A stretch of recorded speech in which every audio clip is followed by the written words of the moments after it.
بسم اللہ الرحمن الرحیم نحمدہ و نصلی علی رسولہ الکریم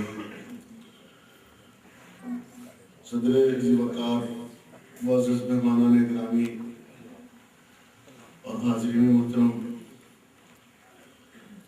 میرے پاس الفاظ نہیں ہے کہ میں اتنے بڑے نامور لوگ اور اتنے مخلص اور محبت کرنے والے لوگوں کے اس اجتماع کا شکریہ ادا کر سکوں جو آج یہاں تشریف لائے ہیں۔ میرے لیے یہ بڑی سعادت کی بات ہے کہ آپ نے بیٹے کی کتاب کی تقریب پذیرائی کی اس دعوت میں میرے التماس پر آپ نے لبیک کہا اور آپ تشریف لائے۔ حاضرین محترم، بات صرف اتنی ہے کہ انسان کی ایک فطرت ہوتی ہے اور اس کے بعد اس کا ماحول اس کی تربیت کا باعث بنتا ہے۔ فطرت اور ماحول مل کر شخصیت کی تشکیل کرتے ہیں۔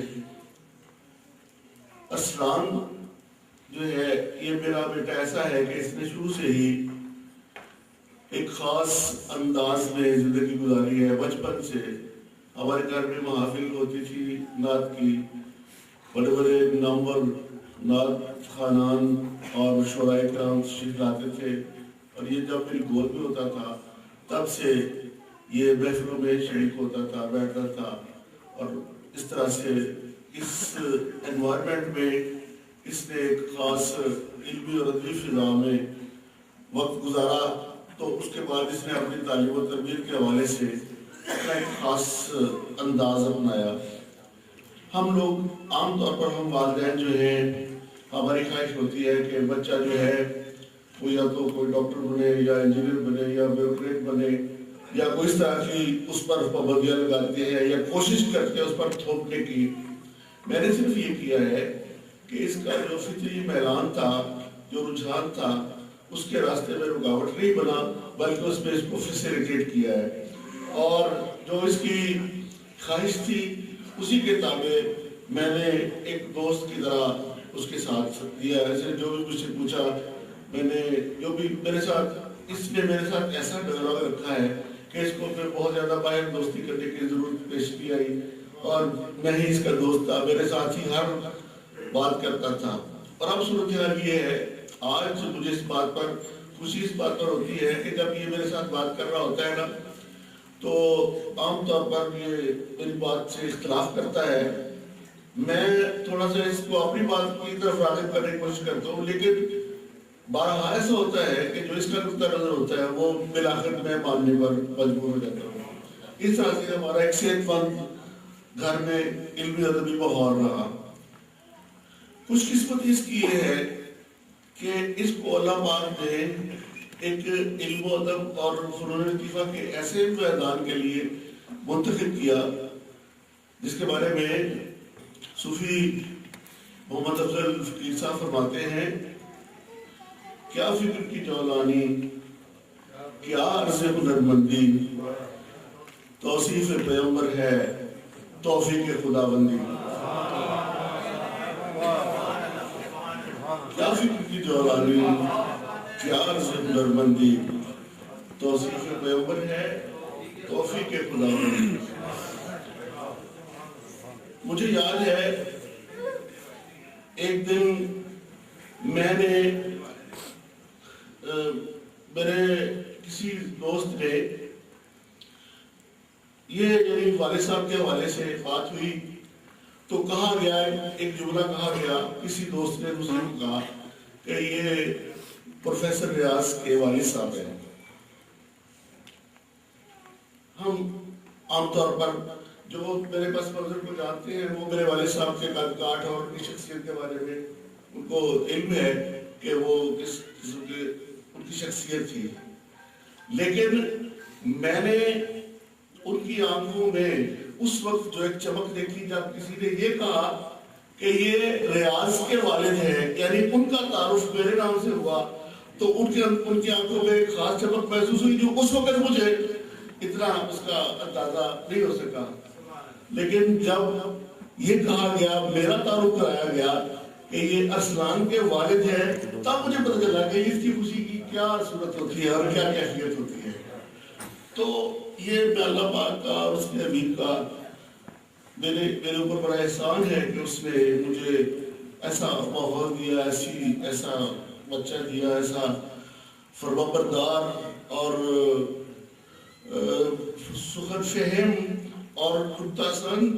اور آپ یقین کریں، حاشا بکلّہ میں اور یہ بات کہتا ہوں، اس کتاب میں جو اس نے 2-2.5 سال لگائے ہیں، اس کی جو جنونی کیفیت تھی وہ مجھے پتہ ہے۔ اس کی ایک چھوٹی سی مثال میں آپ کو بتاتا ہوں۔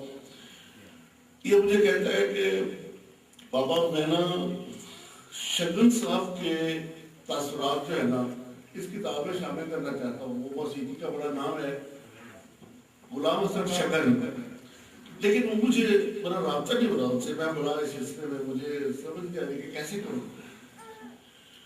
ایک دن ہم پنجاب انسٹیٹیوٹ آف کارڈیولوجی میں میرے کزن داخل تھے، ان کے لیے گئے تھے، یہ میرے ساتھ تھا۔ ہم جا رہے ہیں ان کے کمرے کی طرف، تو اس راستے میں ایک دروازہ کھلا ہوا تھا اور اس میں ایک مریض تھا اور ساتھ کچھ لوگ بیٹھے ہوئے تھے۔ اس کی اس پر نظر پڑی، کہتا وہ کیا ہوا؟ کہتا مجھے یہ شگن صاحب لگ رہے ہیں۔ میں نے کہا تو شگن صاحب کے خواہات تھے؟ ہم روکا کوئی نہ کوئی بات، کہتے ایک بار رکے تھے، اس نے نام کیا، مجھے پوچھا تو وہ وہاں داخل تھے غلام حسن شگن صاحب۔ اس لیے کہنا آپ جائے، میں ابھی آپ کو تھوڑی دیر میں تو چلا گیا۔ میں نے کہا یہ کرے گا۔ اس نے اندر جا کے کوئی 15-20 منٹ کے بعد آیا اور اس کے پاس وہ ریکارڈ تھا سارا موبائل کے اندر جو انہوں نے بولا منظور القرآن صاحب کے بارے میں، اور اس کی خوشی کی تقاضی کے میں نے غلام حسن شگن صاحب سے بھی رائے لے لی۔ یعنی اس طرح سے ڈاکٹر صاحب قریش صاحب سے اس نے کہا، مجھے کہتا ہے کہ منظور القرآن صاحب نے بھی یہی کہا کہ انہیں سے ہی لکھوائے اس کتاب کا جو ہے۔ ڈاکٹر صاحب سے اس نے ریکویسٹ کی، وہ کہہ رہے ہیں کہ میں تو بڑا مصروف ہوں، میرے پاس وقت نہیں ہے، میرے پاس بڑا کام پڑا ہوا ہے۔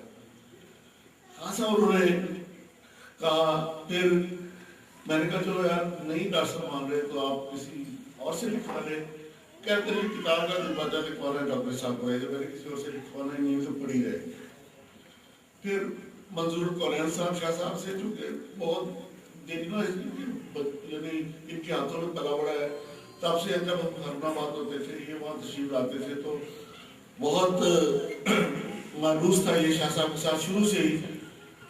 تو ان سے انہوں نے پھر اسحاق قریشی صاحب سے درخواست کی، پھر میں نے فون کیا، اور پھر انہوں نے 3 دن کے اندر اندر یہ لکھ کر بھیجا، اور پہلے سے مختلف کوئی رائے کا اظہار کیا ہوا ہے کسی وقت میں، اور اس کا پرنٹڈ ریکارڈ نہیں ہے۔ ایک سی ڈی نکالی، مثال کے طور پر میں آپ کو ایک مثال دیتا ہوں۔ اختر صدیقی صاحب ایک بڑے معروف قوم کے محافظ ہیں، اور وہ بہت یعنی اپنے زمانے میں بڑا ان کا توتی بولتا تھا، اور بڑی پرفیکشن تھی ان کی کمپیئرنگ میں۔ وہ ہمارے پاس بہت عجیب لگتا ہے، شاہ صاحب کے ساتھ اکٹھے آتے تھے، کہنے کا بابا میرے دل میں ایک بات آئی ہے، میں نے کہا بتاؤ۔ کہتا ہے ہماری بہنوں میں اختر صدیقی صاحب نے منظور القرآن صاحب کے حوالے سے وقتاً باتیں کی ہوئی ہیں، اس کو ایڈٹ کرتا تھا، کمپیوٹر میں سے اس کو نکالا، ان کا ایک کلپنگ بنایا، دوسرا بنایا، تیسرا بنایا، سارا جوڑا تو وہ پورے کی پوری ایک وہ پیٹ بن گئی۔ اب اس طریقے سے اس نے اس کتاب کے سلسلے میں کام کیا ہے۔ تو میں سمجھتا ہوں کہ کسی میرا میسج یہی ہے، ایک تو آپ دعا کریں کہ اللہ تعالیٰ اس کی توفیقات میں اضافہ فرمائے، اور اس کو اور علم و ادب کا کام کرنے کی توفیق دے۔ اور دوسرا میسج یہ ہے کہ ہم جو والدین ہیں، ہمیں اولاد کے رجحان کے راستے میں رکاوٹ نہیں بننا چاہیے، اور ان پر اپنی رائے کو، اپنی خواہشات کو مسلط نہیں کرنا چاہیے۔